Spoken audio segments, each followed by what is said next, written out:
Hello, darling ones. Welcome back to She Who Rises Up podcast. Hey, it's been a minute, right? Or maybe a little longer, maybe a year since the last episode. And well, when life happens, we got to stop and take care of it.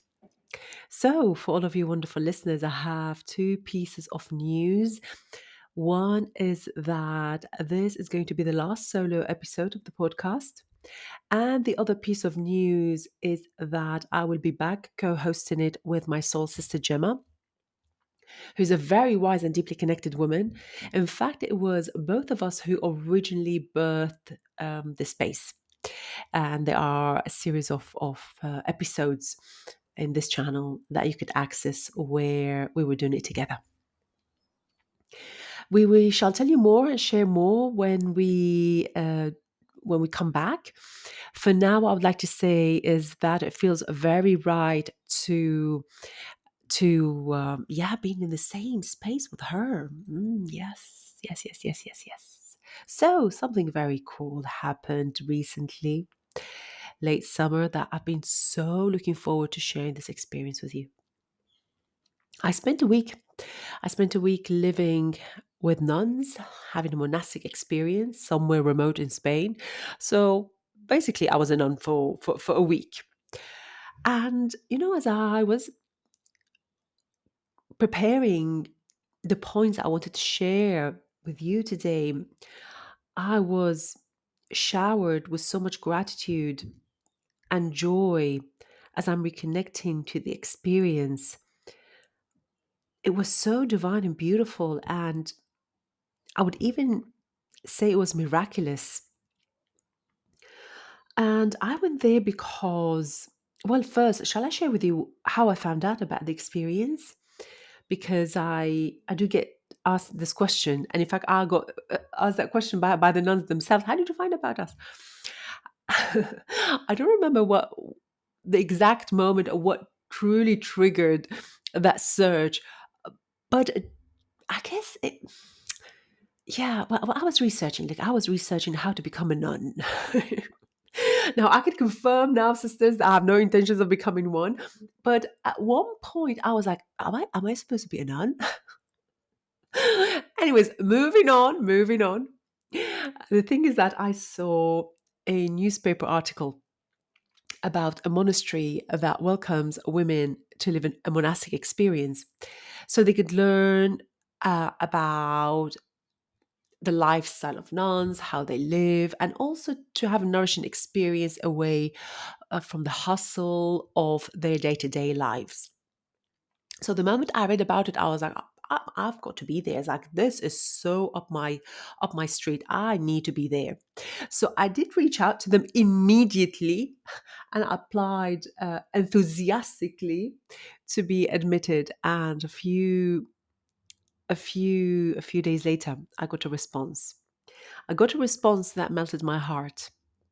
It was in Spanish, so it was something like, "With absolute delight, we will welcome you at the monastery as if we were welcoming Christ Himself."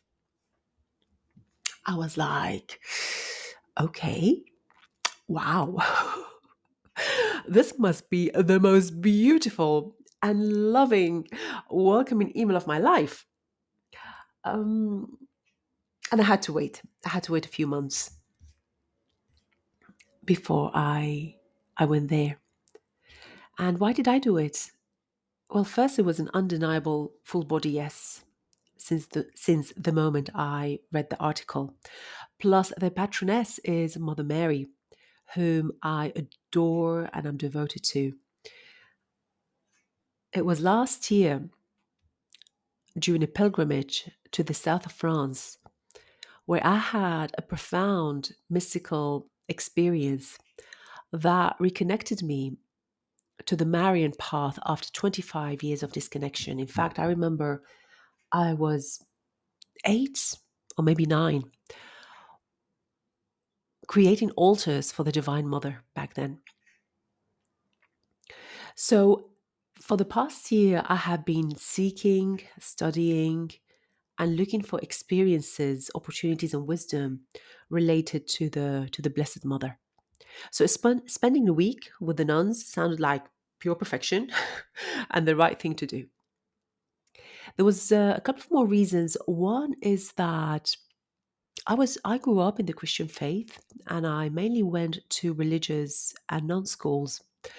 And I came out of religion 25 years ago.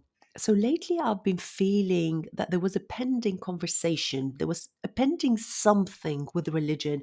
I did not know if it was a piece of healing that had to take place or maybe reconnection.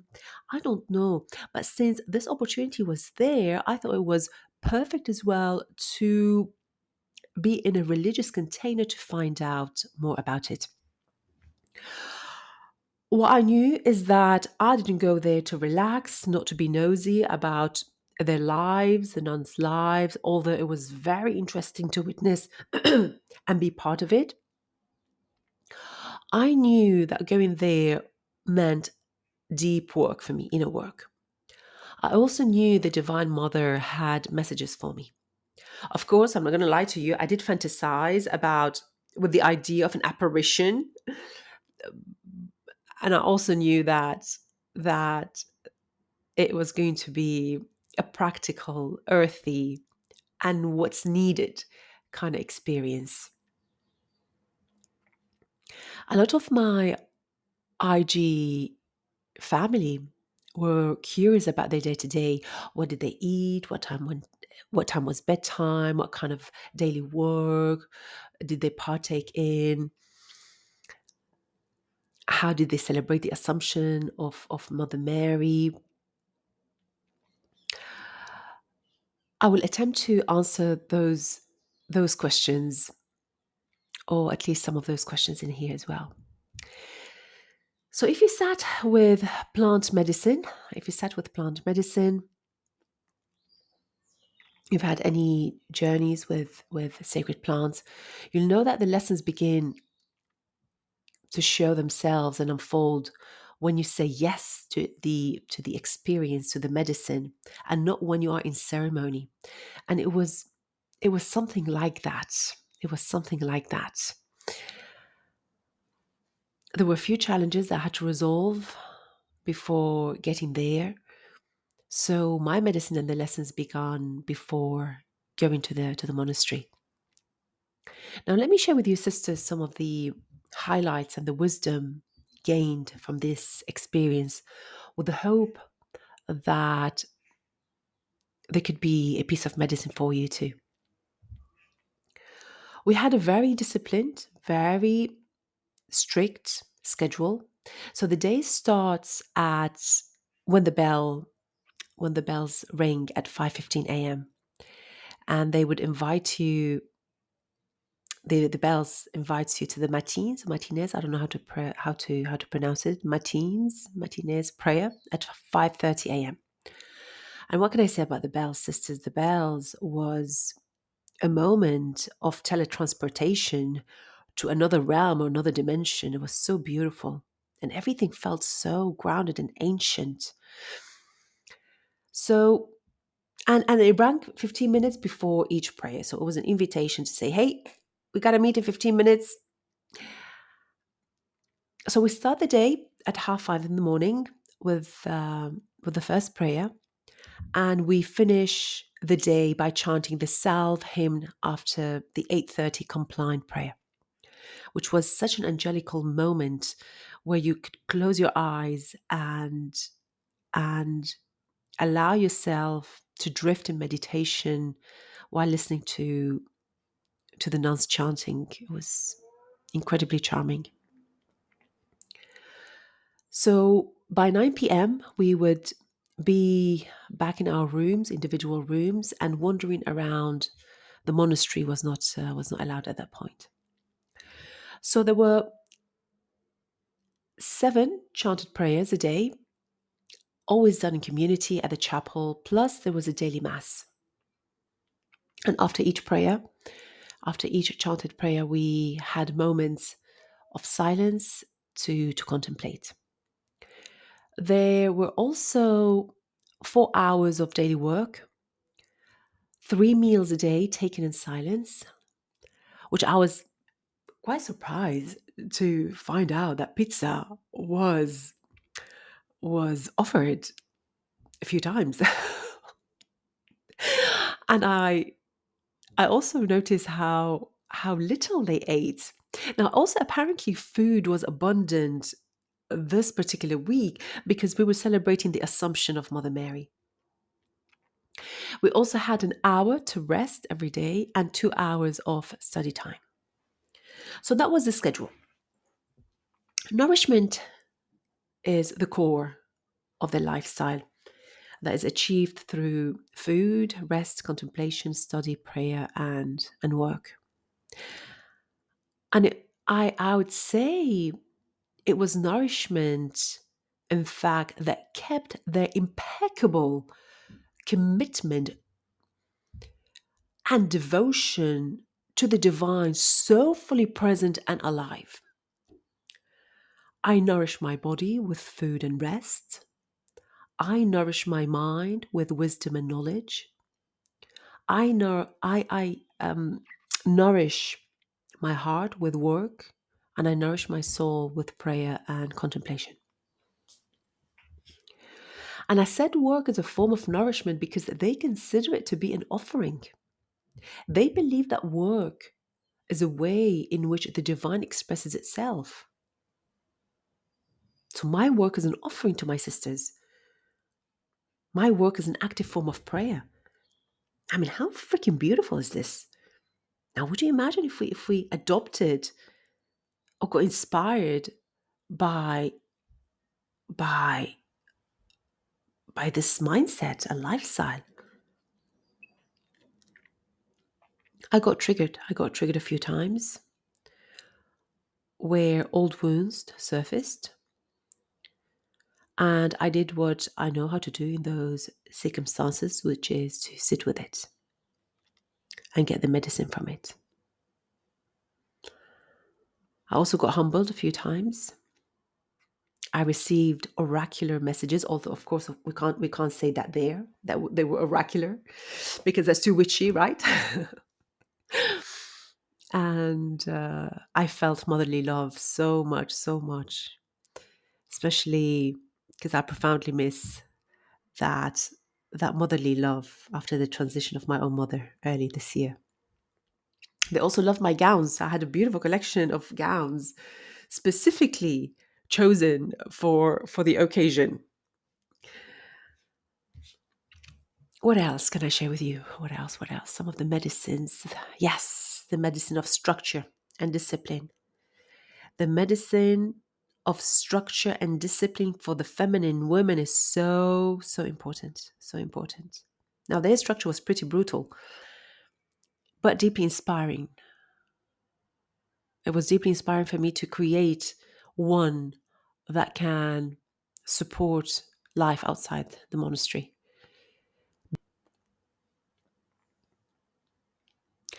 They were deeply marvelous moments to witness the simplicity of beauty and the beauty of simplicity. And the taking care, or taking a moment, may I say, taking a moment to bless the food before eating it.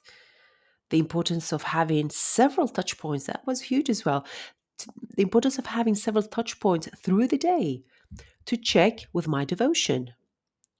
Now, one might agree or disagree with what the nuns are devoted to, but that doesn't matter. I am so committed to my devotion, which for many of us could be our work, our families. I'm so committed to my devotion that I create time and space to remind myself of it on a daily basis and several times a day.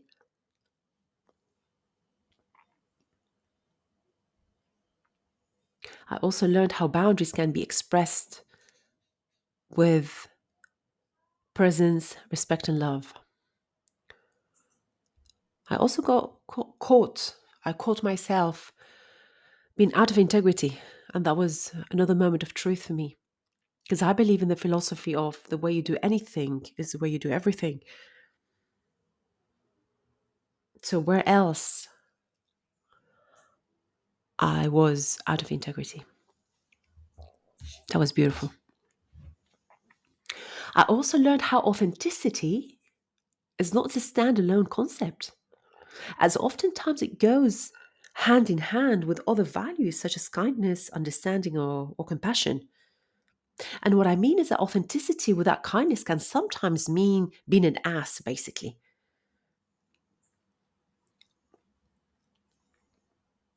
Now, in relation to my relationship with religion, I made peace with it. And I cut whatever tiny energetic cords that were pending and were still there. Although I have deep respect for anyone who follows religion, it's not for me. And I finally made peace with that. So that was another piece of healing done. And so much more. Actually, there's more that I could share here, but of course, there's certain things that need to be kept private. As they say, what happens in the monastery, voila, exactly. Now, let me share with you one final point before we start wrapping up today's episode. During those 4 hours of daily work, I was once in the kitchen as the nuns do bake cookies and they create beauty products for sale so they could support themselves financially that way.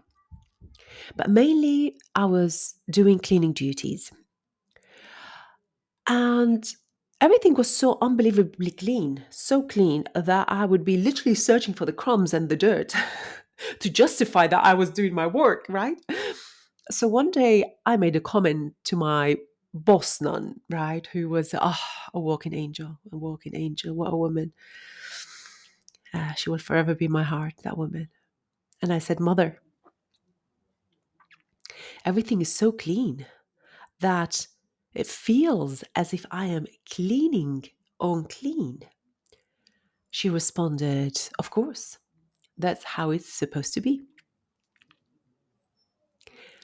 That comment felt like a microphone drop moment to clean unclean, which I find to be quite profound life philosophy altogether. I mean, why do we sometimes need to reach a state of overwhelm or stress or whatever extreme state we find ourselves in before we do something about it? What would happen if I had a lifestyle and a mindset based on the concept of cleaning unclean? To nourish, take care, and do the housekeeping of my own life in my day to day and not as an urgent intervention. Beautiful. What a beautiful philosophy. So, although the Divine Mother didn't appear to me, she actually did in many other ways. There was so much medicine in that week. And with this, my love, it's time to wrap up. I truly hope that you found a nugget, a piece of wisdom, a reminder, or some medicine for yourselves. Bless you, sister, and speak to you very soon.